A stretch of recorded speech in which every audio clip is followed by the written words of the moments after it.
Bueno, reciban un cordial saludo, apreciado docente. Mi nombre es Jorge Castañeda y vamos a hacer la presentación junto con mi compañero Robinson Amezquita Cardoso.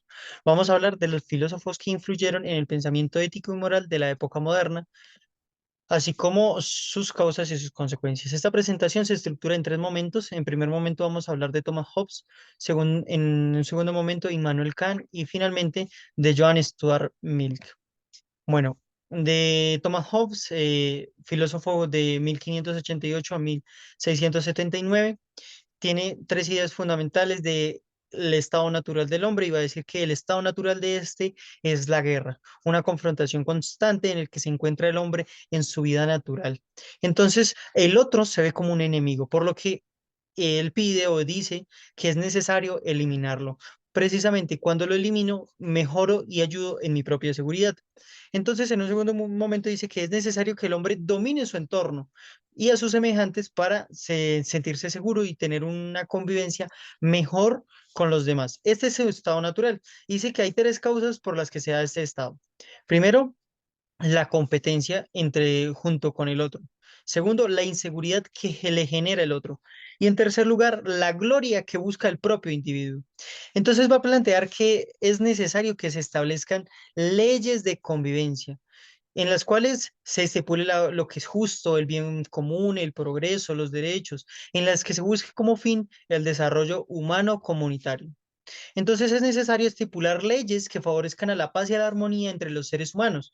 Sin embargo, ideal solo se logra cuando el hombre se renuncia a sí mismo, a ese estado natural, ese derecho personal para sumarse al bien común o sumarse al contrato social. Iba a decir que la vida en la república ha de ser el fundamento para salir de ese estado natural de guerra, para vivir en armonía, para buscar ese bien común que solo se logra en la sociedad. Y entonces va a decir Thomas Hobbes que es necesario darle el poder a uno o a algunos que orienten los intereses de la sociedad, ya que si lo tienen entre varios, no se va a alcanzar ese bien común. A continuación, entonces, introduciremos en el pensamiento de Immanuel Kant respecto a su aporte en la ética y en la moral, teniendo en cuenta que este filósofo alemán es el mayor exponente de la razón humana. Su obra con la que toca el tema de la moral y la ética desde la razón es la fundamentación de la metafísica de las costumbres, donde pues él postula que llegar a un saber auténtico, práctico y profundo requiere el análisis racionalizado del conocimiento sobre la misma moral. A partir de ahí, él divide la filosofía en dos grandes ramas. La primera, que es la filosofía material, y la filosofía formal, donde según cada una corresponden la física, la ética y la lógica. Y por el otro lado, la filosofía empírica y la filosofía pura, que estaría lo experiencial y lo a priori. En fin, la tesis que él plantea sobre la moralidad está fortificada por la razón, donde considera la concepción de una moral pura fundada en la metafísica de las costumbres humanas. Los principios a priori son el caudal de una vida práctica. La razón orienta la aplicación de la voluntad de forma correcta y para así producir una buena voluntad. De esta manera, entonces, hablamos de la buena voluntad que debe darse en el ser humano teniendo en cuenta cinco aspectos fundamentales. En un primer momento, el deber, que va a sustentar la moralidad, ya que las acciones determinadas por el deber son acciones benéficas. En un segundo momento, el conocimiento común sobre la moral, pues que va a favorecer la crítica y el juicio de las acciones del hombre. En un tercer lugar, la verdad moral o la verdadera moral que se funda en el principio universal a priori, que es fundar la teoría de las éticas de las costumbres en la metafísica y en la ética popular. En cuarto lugar, entonces, él nos hace saber que esa buena voluntad del ser humano se ve a partir de la aplicación de los imperativos. Y estos se entienden en dos tipos de imperativos, los hipotéticos, que apartan al ser humano de una moral práctica, y los categóricos, que ayudan con la realización de la moral pura y práctica. Por último, entonces se nos propone que el ser humano es fin en sí mismo, en el sentido que tiene el deber de una voluntad objetiva y práctica desde el deber moral puro. En un segundo momento, tenemos a John Stuart Mill, quien defiende la ética utilitarista. Su obra es el utilitarismo, que tiene dos pilares fundamentales en su pensamiento, que son la utilidad y el placer, donde la utilidad viene a ser la mayor fuente de felicidad, que en últimas es el fin de la existencia humana para tener una vida placentera. Por tanto, el credo de los que siguen esta doctrina filosófica entienden que las acciones son correctas en cuanto promueven a la felicidad. En vista de lo anterior, entonces también John Stuart Mill hace una clasificación de los placeres, donde los divide en los placeres mentales y corporales, que racionalmente se imponen según la conveniencia. El hombre entonces debe aplicar los valores en búsqueda de la felicidad, y esto le genera un carácter regio, contrario al carácter débil, voluble, se queda solamente en lo superficial. Por el contrario, este busca que no sea desde el fascismo o la superficialidad. En última instancia, el planteamiento como tal es el sistema moral del utilitarismo, que tiene tres ideas fundamentales. Primero, que hay una importancia del ser de una persona noble enfatizada en el placer y la felicidad, según el interés de la sociedad en la que a la que se ve afectada por las acciones del hombre. Y la felicidad se ve concretizada en la realización del bien común. Y esa es una prioridad. Por tanto, no se piensa en el bien particular, sino en el bien con todos los demás. Que aunque busquen un placer propio, tiene que haber el de los demás, porque esto también eleva a la persona.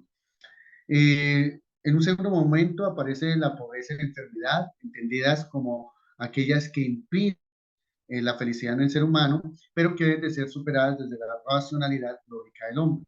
A partir de ahí, entonces, se entiende que la doctrina utilitarista no es una doctrina atea, y por el contrario, la revelación hace uso del utilitarismo en cuanto a la reciprocidad en el comportamiento, donde se busca que lo virtuoso es hacer lo correcto.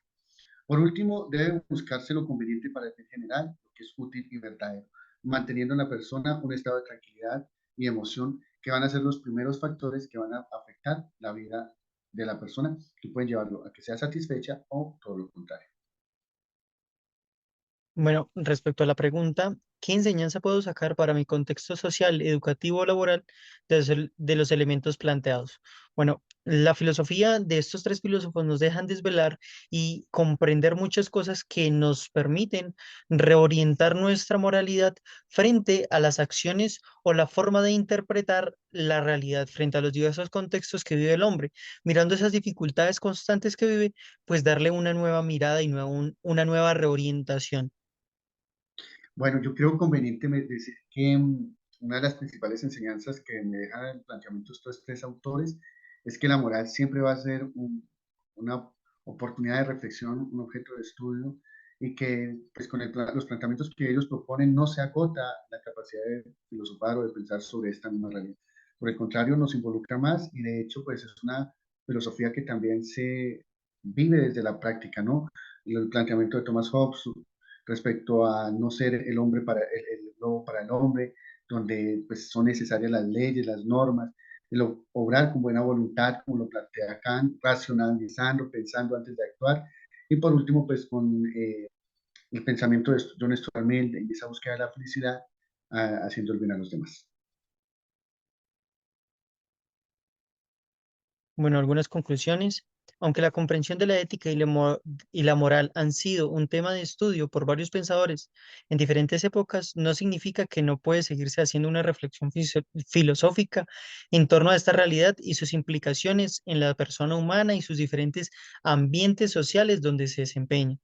La reflexión de Thomas Hobbes respecto al comportamiento social que exige establecer unos principios de convivencia para evitar que el hombre destruya a los de su misma especie refleja la realidad que aún en la actualidad algunas personas, ignorando las leyes y principios y obrando por el egoísmo, ocasionan perjuicios a los miembros del grupo social.